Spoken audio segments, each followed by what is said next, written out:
저는 오늘 여러분에게 이 본문까지 지금까지 마태복음 이제 거의 이제 4장에서부터 17장까지의 그 흐름을 이렇게 말씀을 드릴 거예요.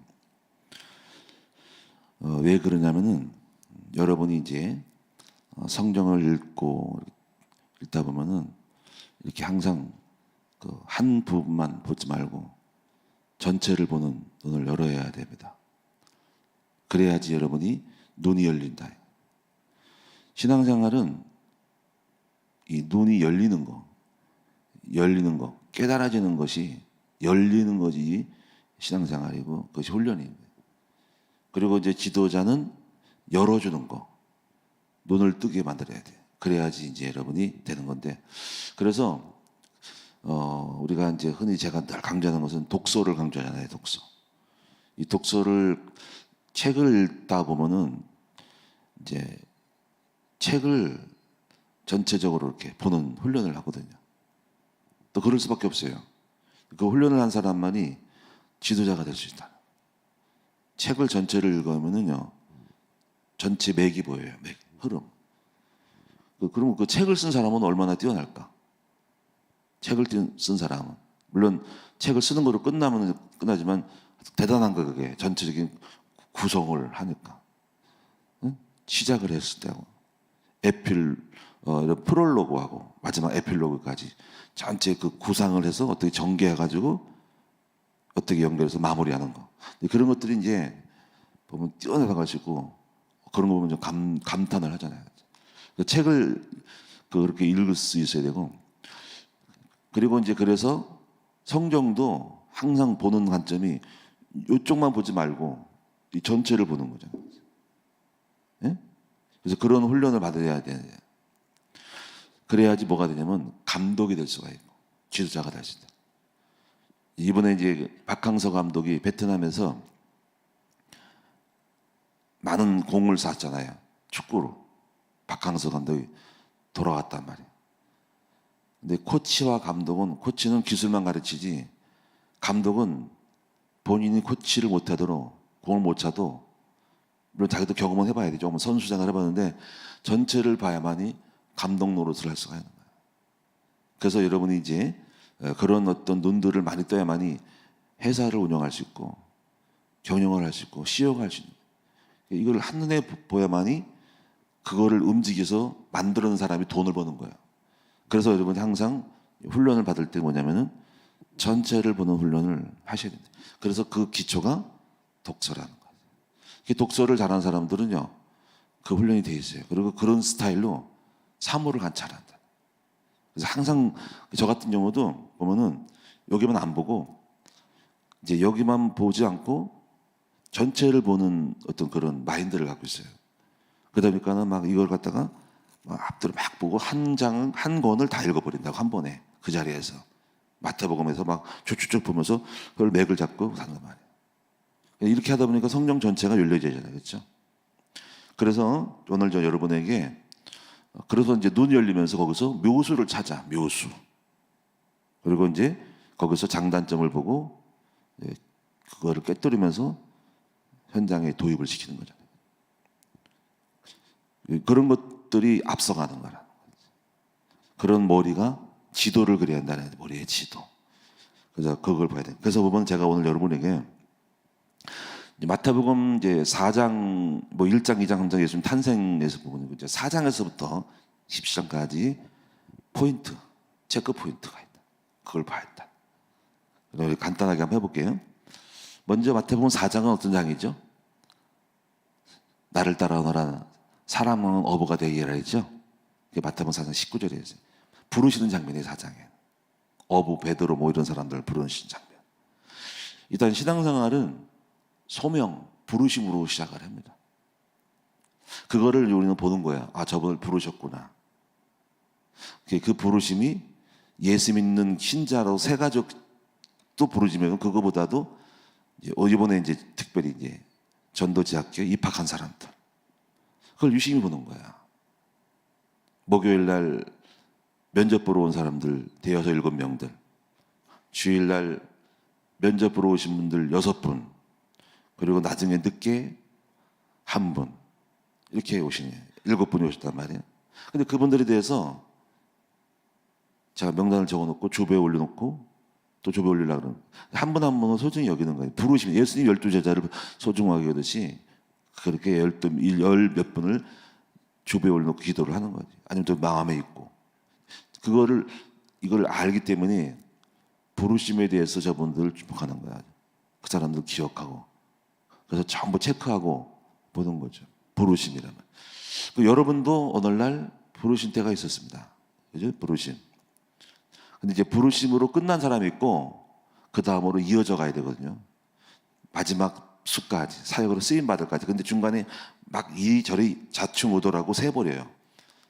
이제 그 흐름을 보는 거죠. 제자들의 흐름을. 중간에 빠져나간단 말이야.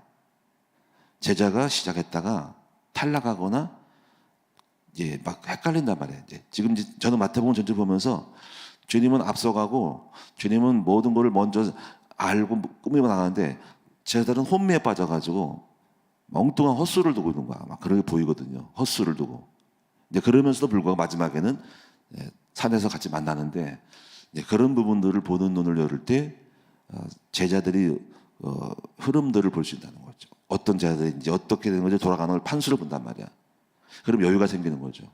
일단 여러분이 마태복음 4장은 부르심입니다. 그럼 5장부터 뭐가 시작됩니까? 설교가 시작이 된다.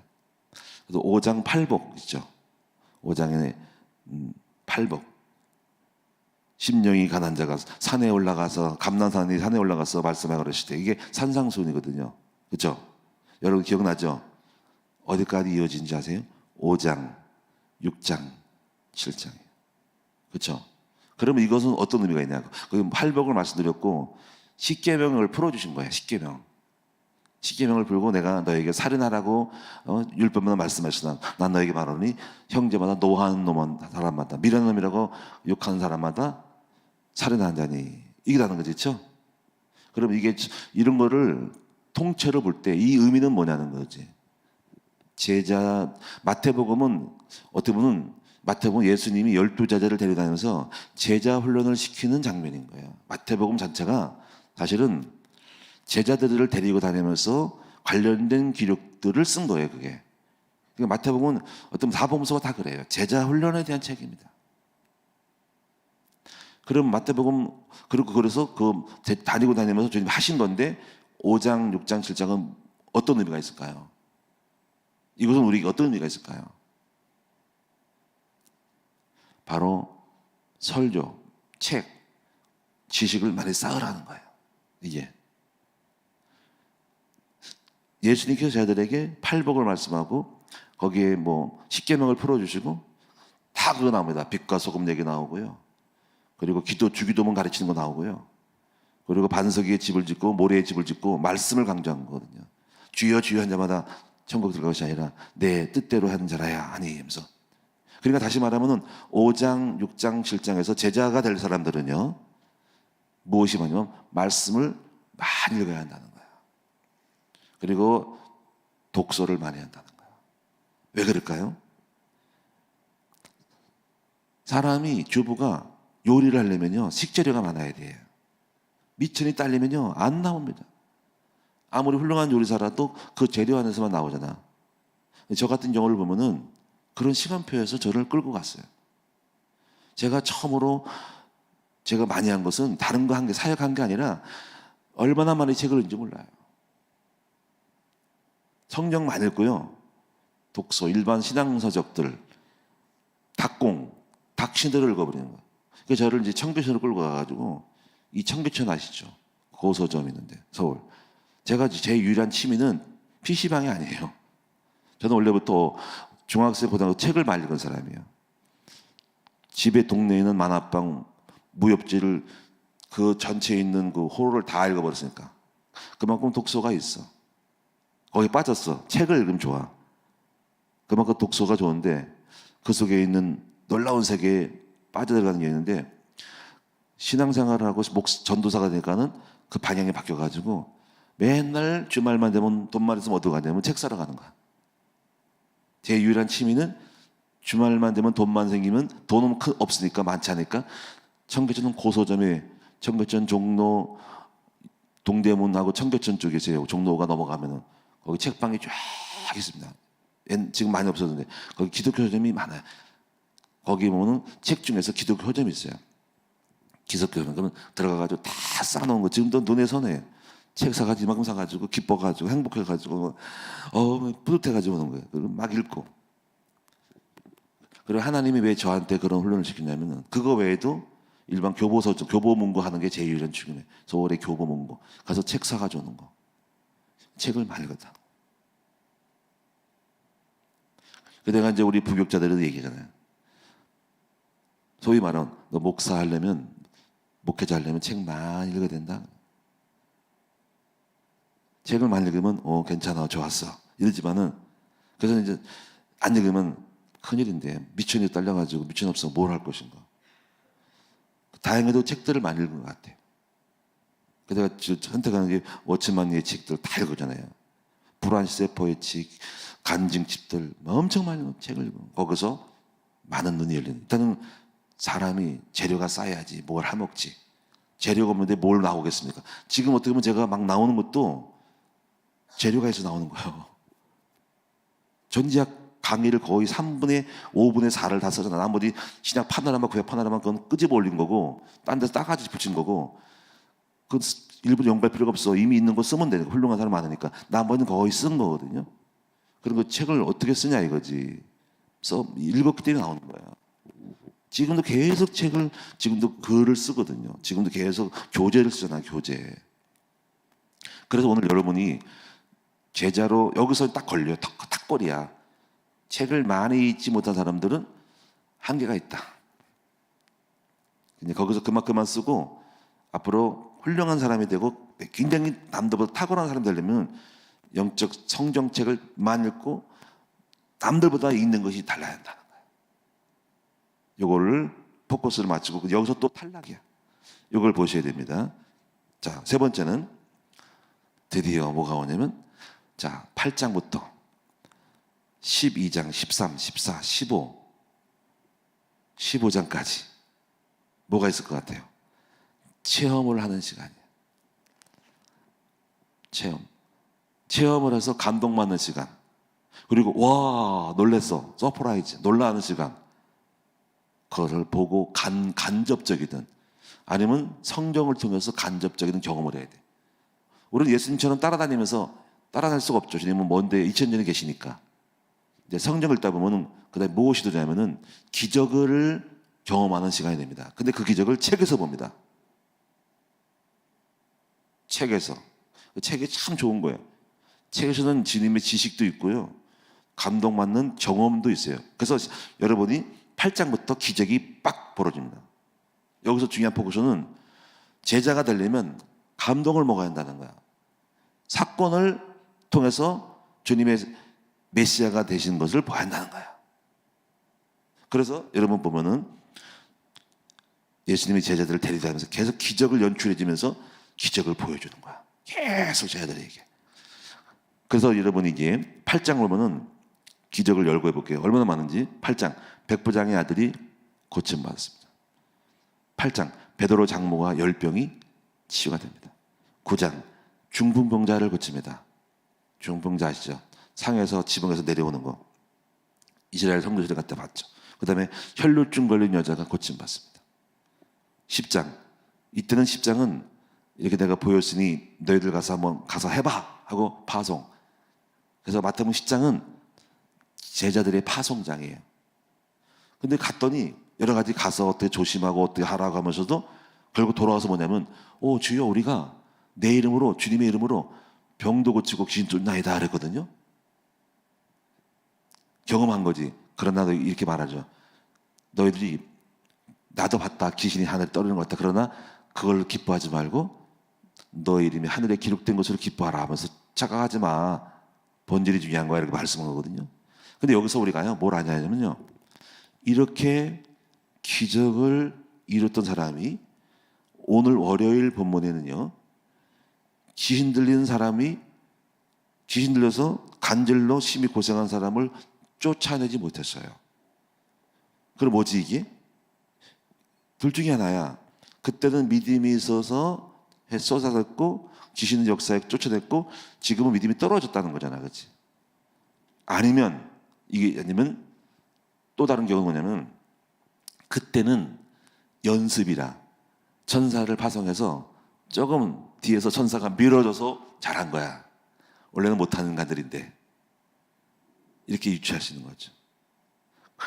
여러분 이런 생각들을 할 수 있다는 것은 뭐냐면 전체를 보았기 때문에 그런 유추를 할 수 있다는 거예요. 무슨 얘기 아시겠어요? 전체를 못 보면 전체를 중심 못 잡는 거예요. 왜 그때는 귀신을 쫓고 병을 고쳐서 주여 우리가 이렇게 놀라운 경험했나 할 때 그것이 그들의 진짜 실력은 아니라는 거야.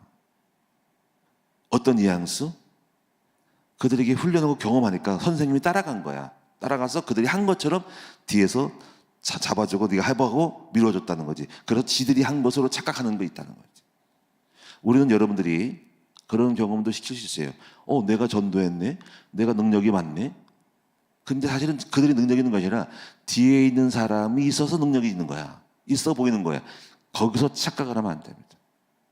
왜냐면 오늘 마태복음 읽다가 월요일날 읽은 오늘 본문의 이야기는 내가 직접 해봐야 되는 거거든. 그때는 빵이야. 그렇죠? 근데 그게 자신의 본질이고 그리고 자신이 실제적으로 자기니 맨 땅에 나와야 돼. 그동안은 부모님의 도움 받고 했는데 사실은 내가 맨 땅에 나와서 내 스스로가 쇼부를 보는 일본 말로 쇼부를 보고 현장에서 박치기를 해야 하는 거야. 근데 빵이거든. 그리고 그 전에 했던 것은 가짜였다. 누군가가 손을 잡아서 한번 같이 농사를 졌고 글씨를 잘 쓰면 손 잡아서 한번 이렇게 써보라고 쓴 것인데 자기가 잘한 걸 착각하는 거지. 사람들은 거의 착각을 해요. 착각하면 안 돼요. 우리 부교육자들 마찬가지고 전사들 마찬가지고 여러분이 홀로 그렇게 할 수 있을까? 교회라는 배경 때문에 사람이 온 거고 들어온 거잖아. 그치?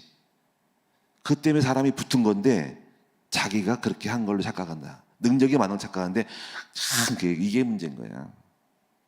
능력 없습니다.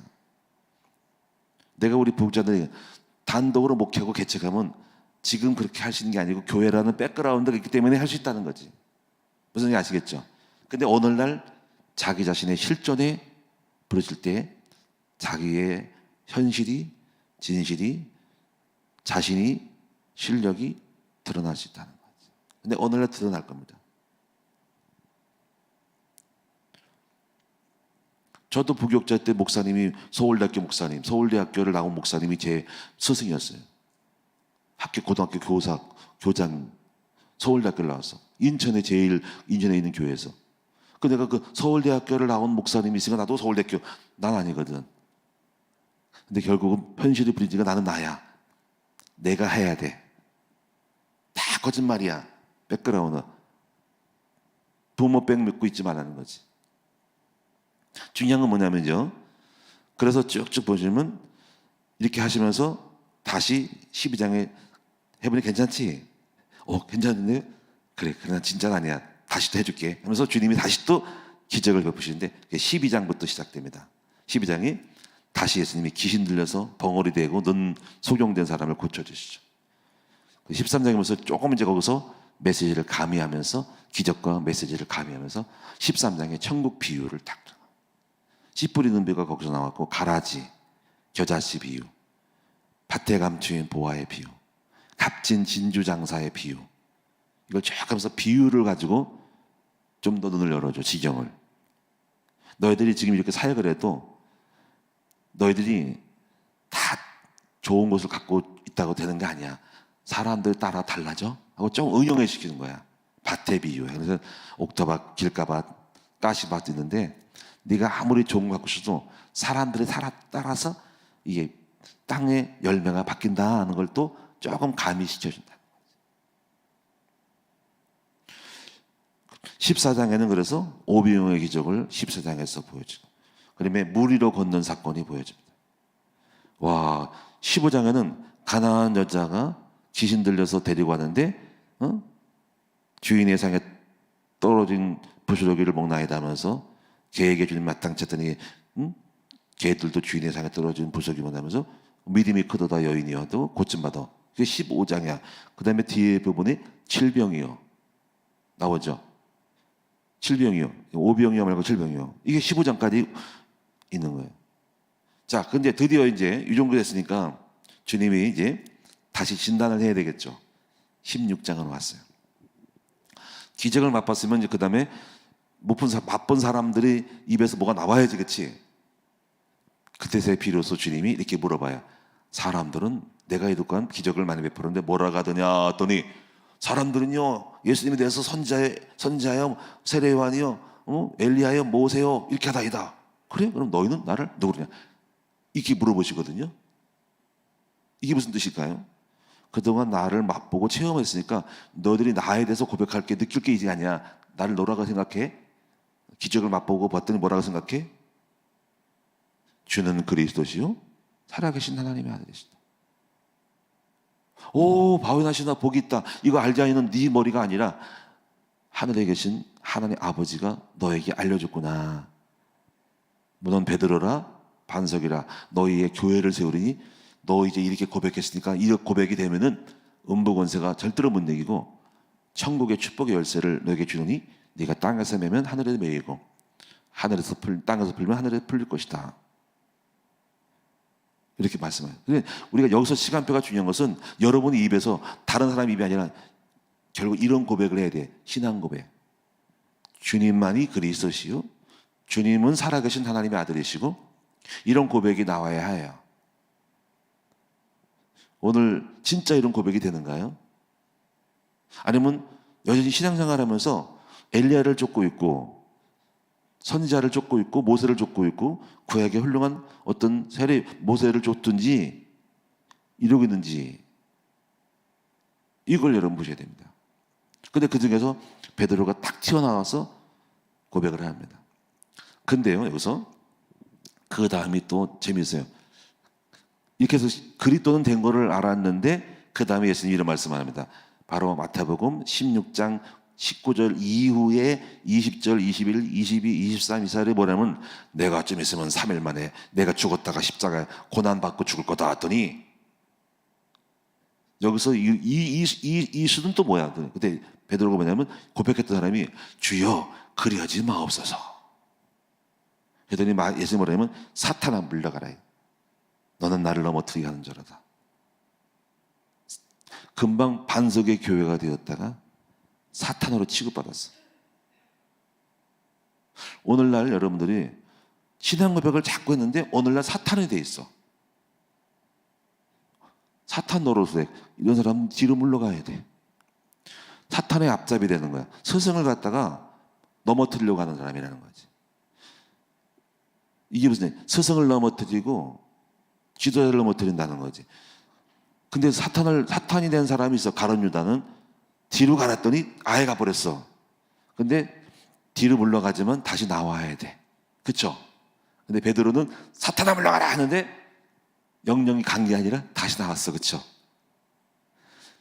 우리가요 제자들이 따라다니다가 목회자의 사탄 노릇을 하는 중직자가 있고 교역자, 사역자의 사탄 노릇을 한 사람이 있어요. 자기도 모르게. 왜냐면 베드로도 그랬으니까. 알 수 없으니까. 잘 모르니까. 그럴 수 있죠. 그런데 불구하고 다시 나와야 돼. 뒤로 물러가라. 그때는 물러가야 돼. 사탄 노릇을 하면 안 돼. 그렇죠? 뒤로 물러가. 넌 나를 넘어뜨린 자라다.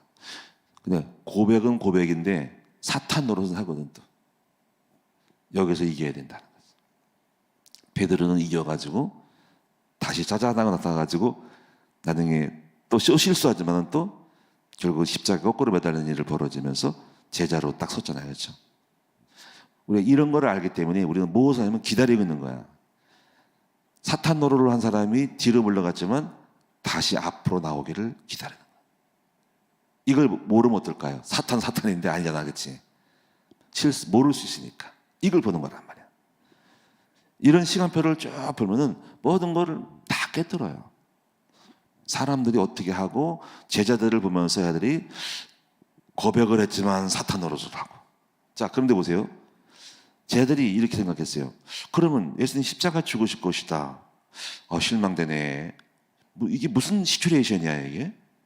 이제 감이 안 잡히는 거야. 주님의 메시아 사역의 그 흐름들을 못 보는 거야 지금.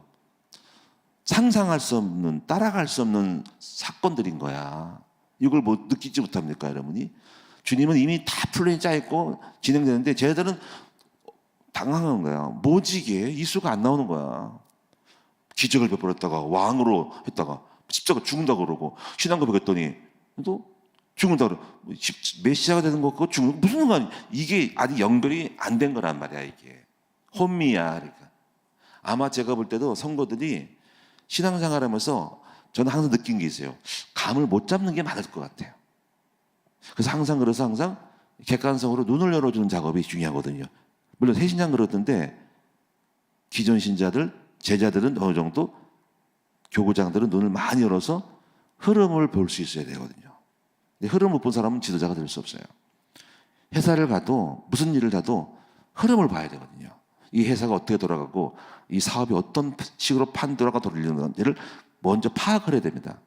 그래야 뛰어들 수 있고 여기에 내가 뭔가 승부하겠다는 게 되는데 이걸 모르는 사람들은 안 되고 또 그리고 그걸 끌고 나간 사람들은 전체 흐름을 깨뜨리고서 계획을 짜놓고 던져놓는 거거든요. 그래서 CEO가 되는 거예요. 그래서 주님이 야, 이 인간들 봐라. 얘들 봐라. 하도 못 깨닫네. 또 대번 내가 주는 그리스도라고 했다가 또 나를 십자가 죽는다고 얘기하니까는 그 왜 그렇게 되는지를 모르고 또 물론 그렇게 하지 말라니까는 또 사탄이 돼버리고. 근데 또 이런 게 이제 실망할 것 같죠, 그렇죠? 그래서 그 다음에 이제 어디로 가냐면 어느 산으로 제자들을 끌고 올라가는 거야. 들어가가지고 산에 올라가서 높은 산에 가가지고 갑자기 변형이 되는 거야. 지금 오늘 아까 처음에 읽었던 보면 17장 오늘 어제 주 읽고 그랬더니 누가 있냐면 모세와 엘리야가 딱 옆에 예수님과 대화를 하고 있고 거기서 예수님이 변형이 됐단 말이야. 그럼 모세와 엘리야가 변형된 게 아니고 예수님만이 싹 바뀌었어. 이건 뭘 말할까? 어마어마하게 광채가 나고 영광 중에 이것은 부활하시는 예수님을 가르친 거야. 그러면 십자가 죽으신다는 것도 함께 내가 다시 부활할 것들을 보여주신 거야. 그런데 왜 사이드에 모세와 엘리야가 있냐 이거지. 이것은 모세와 엘리야라는 존재를 이스라엘 사람 추앙을 했는데 그 모세와 엘리야는 예수님의 옆에 사이드에 있는 시종들이라는 거야. 대화를 하지만 가운데 있는 분이 주인공이라는 거야. 그렇죠? 근데 모세와 엘리야 능력과 율법을 배경으로 예수님은 복음이 나오는 거라는 거지. 그런데 여기서 또 그러면 예수님이 부활할 거라 가지고 답을 얻었는데 여기서 또 감동받아. 베드로가 뭐냐면 그 예수님의 부활과 초점은 못 보고 여기가 좋사오니 초막셋을 지고 같이 살았으면 좋겠다. 이렇게 또 항상 제자들은 엉뚱한 수를 치는 거야. 그랬더니 하늘에서 음성 들려. 얘들 봐라 또. 그래서 하늘 음성 들리기를 이는 내 사랑하는 자여 내 기뻐하는 자니 저의 말을 들으라. 음성 듣고 나서 눈을 떠보니까 아무도 없고 엘리야가 사라지고 모세하고 예수만 남았더라. 근데 여기서 뭐냐면 주님은 십자가에 죽으신다는 것을 보고 실망한 제자들에게 주님이 그 정도로 끝나는 게 아니라 부활하여서 십자가 지고 부활함으로써 왕이 될 거다. 왕으로 올 거라는 것이 아까 십자가 죽으심에 대한 것과 마태복음 그 16장 이후에 27절 28절에 왕권을 가지고 오는 것을 볼 것이라고 17장 전에 있어서 말했어요. 거기에 대한 설명인 거야. 자, 그래서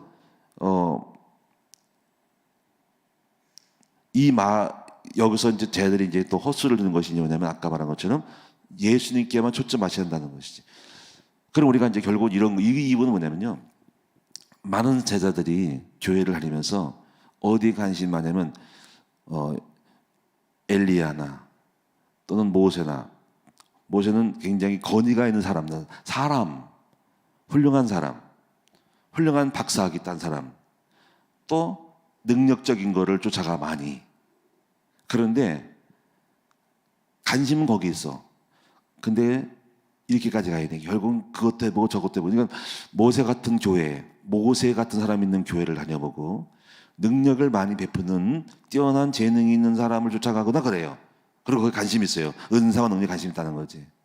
그런데 결국은 어디로 맞춰지냐면은 결국 복음으로 다 돌아가게 돼 있어요. 여러분도 저도요, 신앙생활하면서 기적, 귀신 쫓는데 능력, 훌륭한 목사님들 많이 만났고 접했지만 아무런 것도 없어.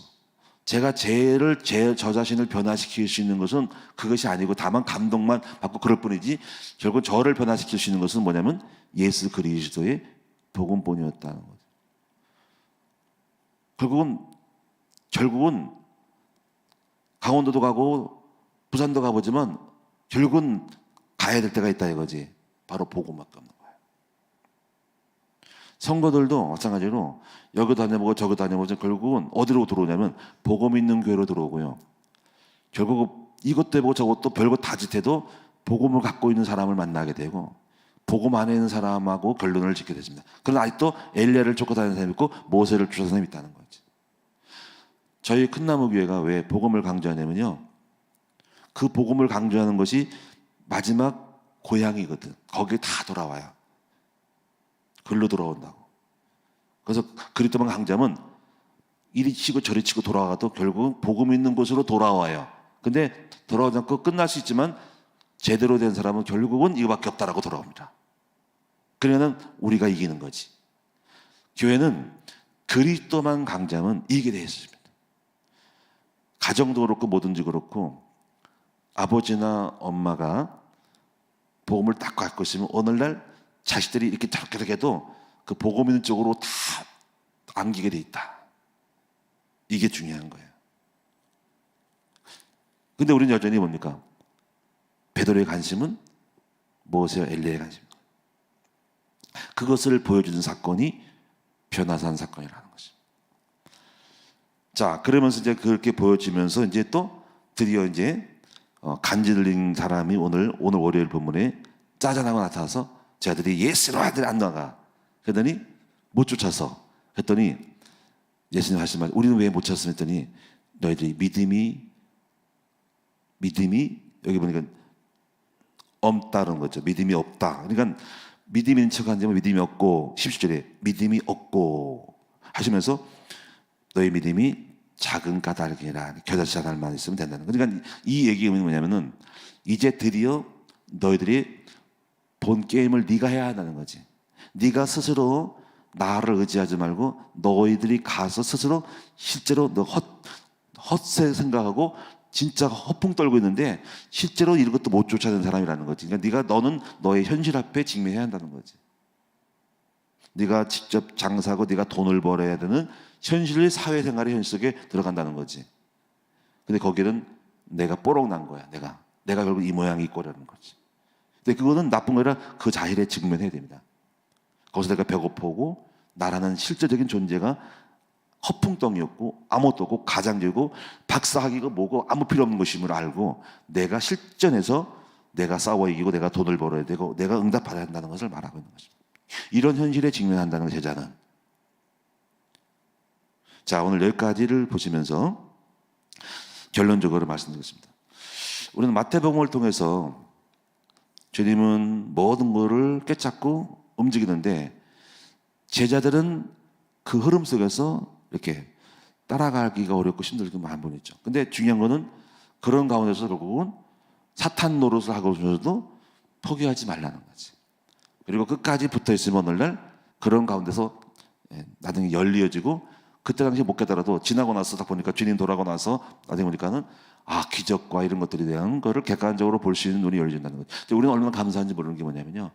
우리는 그 당시에 있으면 우리도 혼낼 건데 이미 우리는 그 모든 거를 다 경험하고 이미 지나간 스토리를 갖다가 책을 가지고 보고 있으니까 빨리 깨달을 수 있는 은혜가 있는 거예요.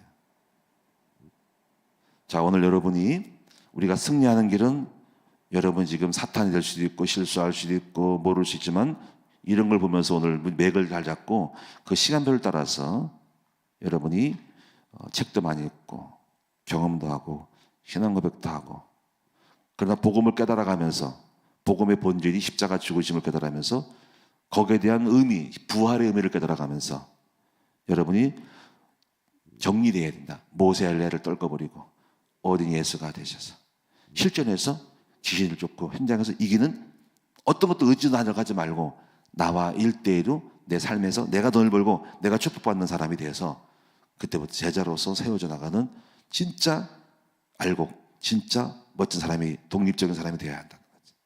기도하겠습니다. 살아계신 아버지, 우리의 눈을 열어주셔서 우리의 영적인 현실을 보고 막연하게 나는 왜 응답이 없어 라고 하지 말고, 하나님은 내 자신이 얼마나 내가 초라한 존재이고 내가 껍데기 주변 사이드에서 내가 잘난 척하는 것이 있다는 걸 알게 도와주시고, 내가 때로는 귀신 노릇을 할 수 있고, 그래서 우리는 주님 앞에 사탄아 물러가라고 그 잔소리를 듣고 그 꾸준함을 들을 수 있는 사람임도 알게 해주셨고, 그리고 실제로 내가 많은 능력이 있는 것 같은데 결국은 아무것도 할 수 없는 미약한 귀신도 못 쫓는 존재임으로, 믿음이 없는 존재임을 발견함으로 말미암아 나 자신을 발견하고 사실적이고 현실적인 존재로 다시 태어나고 거듭날 수 있도록 도와주옵소서. 그러나 그렇다고 해가지고 실망하지 말고 끝까지 붙어 있으면 오늘날 데워지고 눈이 열려짐으로 승리하는 우리 모두가 될 줄로 믿습니다.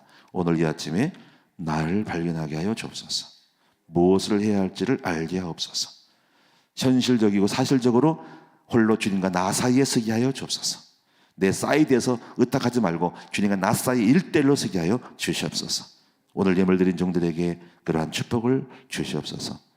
예수님의 이름으로 기도드리옵나이다. 아멘.